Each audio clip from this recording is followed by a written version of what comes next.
अब ये 3 फेज का एग्जामिनेशन है, प्रीलिम्स, मेंस और इंटरव्यू।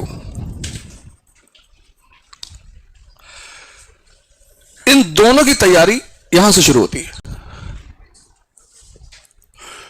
हालांकि पहला फेस ये है और लास्ट फेस ये है, लेकिन इन दोनों की तैयारी यहां से शुरू होती है। ये बिगिनिंग पॉइंट है। इसका मतलब क्या होता है? इसका मतलब होता है कॉन्सेप्ट्स प्लस फैक्ट्स। ये मेंस का मतलब होता है। आपने कोई कॉन्सेप्ट पढ़ा तो कॉन्सेप्ट को प्रूव करने के लिए फैक्ट होता है। एग्जाम्पल, मेंस का मतलब concept plus fact. Example, non cooperation movement में स्वदेशी और बॉयकॉट गांधीयन स्टाइल में लागू किया गया। अब यह कॉन्सेप्ट हो गया, गांधीयन स्टाइल। अब स्वदेशी और बॉयकॉट तो 1905 में भी था, स्वदेशी मूवमेंट ही कहा गया उसको।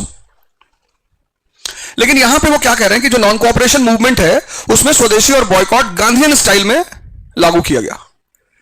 अब इसको प्रूव करना है, तो किसी भी कॉन्सेप्ट को प्रूव करने के लिए एविडेंस देना पड़ता है।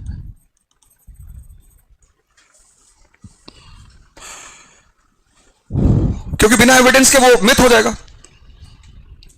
ठीक, तो अब एविडेंस क्या दोगे? Funeral pyre. Funeral pyre episode.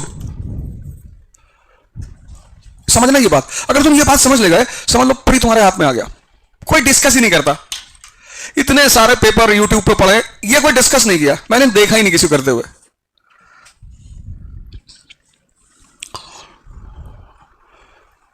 तुम फंसते कहां हो कि यार किसको याद रखना है, फिर याद कैसे रखना है। दो बातें हैं, एक तो किसको याद रखना है और दूसरा याद कैसे रखना है। ये दो बातें। अब तुमने कॉन्सेप्ट दिया कि साहब नॉन कोऑपरेशन मूवमेंट में गांधीयन स्टाइल में स्वदेशी और बॉयकॉट को अडॉप्ट किया गया। फिर तुमने एग्जांपल दिया funeral pyre, funeral pyre episode.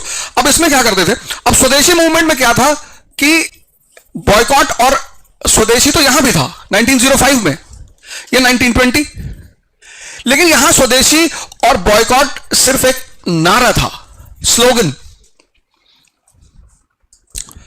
स्वदेशी और बॉयकॉट सिर्फ एक नारा था, स्लोगन। जब तुम अपने बच्चे से, अपने छोटे भाई से कहते हो कि सुबह 4 बजे उठना चाहिए, तो उसका बच्चों पे कम असर होता है। जब तुम खुद 4 बजे उठते हो तो उस पर ज्यादा असर होता है। इसलिए जितने लोग प्रवचन करते हैं अपने अपने घरों में, उनके बच्चे कहते हैं ऐसे ही, तुम जो काम चाहते हो दुनिया करे वो तुम खुद करो। उसका एक सबसे प्यारा तरीका यही है, वो तुम खुद करो। तो तुम जब बदलोगे, जैसे आश्रमों में जो गुरु होता है, बड़ा सबसे चीफ है, जैसे सदगुरु हैं। अब सदगुरु का जीवन इतना मस्त है कि हर आदमी कहता है कि मुझे आप जैसा बनना है। अब सदगुरु 3 बजे उठ कर ध्यान करते हैं, तो अब आश्रम में जितना भी आदमी है, अगर सदगुरु सुबह 10 बजे सुबह उठे हैं तो कल वो आश्रम खाली हो जाएगा।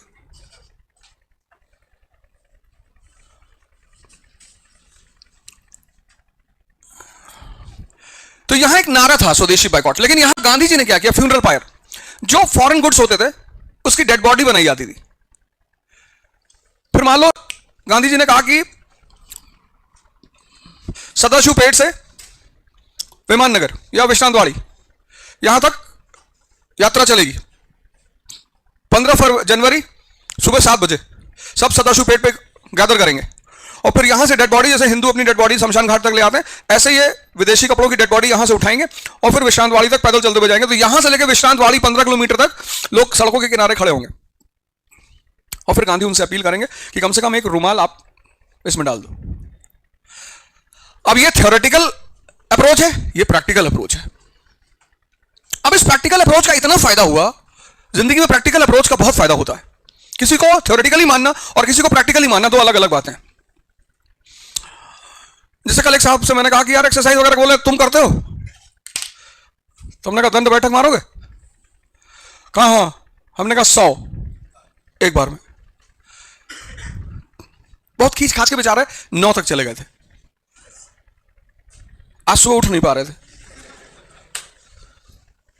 तो यार बहुत पेन हो रहा है। मैंने कहा तो होगा तो है ही है। पेन का मतलब होता है परिवर्तन। जिस चीज में पेन नहीं होता उससे आपको कभी कभी कुछ अचीव नहीं होगा।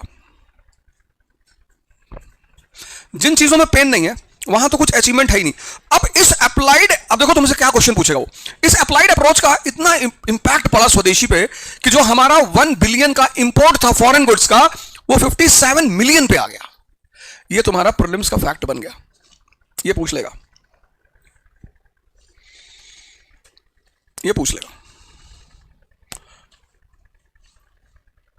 नहीं बात समझ में आई? तो एक तो क्वेश्चन क्या हुआ, फैक्चुअल। फैक्चुअल पहला प्रीलिम से क्वेश्चन क्या हुआ, फैक्चुअल। पर सिर्फ फैक्चुअल प्रीलिम से क्वेश्चन नहीं होते, लेकिन ये पहला हुआ फैक्चुअल। वो देखना चाहते हैं कि आप इस बात को समझे कि अप्लाइड किसी चीज को जब तुम प्रैक्टिकली करते हो उसका रिस्पॉन्स कुछ और होता है। यहां वो थ्योरेटिकली कर रहे थे, रिस्पॉन्स है ही नहीं। यहां प्रैक्टिकली कर रहे हैं, रिस्पॉन्स है। 1 बिलियन का पोर्ट 57 मिलियन पे आ गया। ब्रिटिश गवर्नमेंट हिल गई, घाटा हो रहा है ना। मालदीव ने उल्टा सीधा बोला, मोदी जी चले गए लक्षद्वीप, हम जहां कुर्सी लगा देते हैं टूरिज्म वहीं शुरू हो जाता है। मालदीव की हालत खराब हो गई कि अरे भगवान, और शादियों का मौसम है, वीजा लेना नहीं है हमें मालदीव जाने के लिए, तो ज्यादातर लोग मालदीव जाते थे। सरकार गिरने की स्थिति में है। आदमी को कहां मारना है? हम जहां कुर्सी लगा देते हैं टूरिज्म वहीं से शुरू हो जाता है।